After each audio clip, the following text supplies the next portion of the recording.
Dreamspinner Press Audio presents Collared by T.A. Moore, performed by Greg Tremblay. Collared by T.A. Moore. 1. People have always said that the world was going to hell. In the end, it didn't have to. Hell came to us.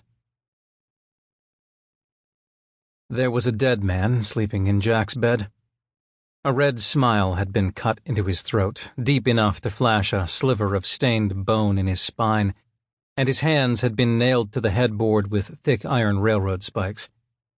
Flies buzzed blood-drunk circles in the air or crawled, too glutted to fly over the pillows. Jack poured himself a whiskey. It didn't do much for him. His body had gotten used to harsher spirits, but it felt like an appropriate response to the situation. He was going to have to get new sheets. The corpse hadn't put itself there. Jack had seen suicides cut their throats before. You had to really mean it, but some did. But never drive spikes through their palms afterward, so it was either a frame-up or a message. Jack went to the window and twitched the curtain back to look out. The moon was bright and silver, and the sidewalks were lit with steady fluorescence from the streetlights. If he blinked, he could see the crimson shadow of Hell's flayed-skin moon laid along the road, and the street lamps flickered with the lucifer yellow of old gas lamps.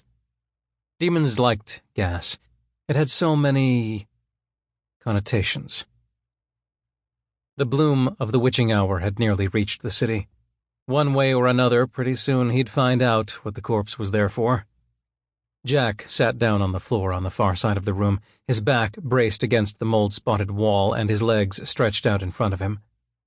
Muscle memory made him drink the whiskey as he waited, even though it sat sour and unappealing in his gut.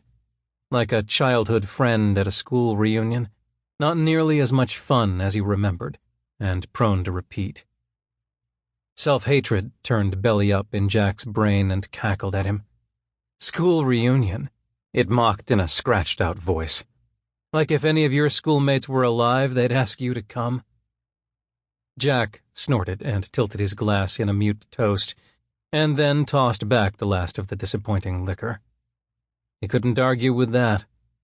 Last time he'd seen any of his old classmates.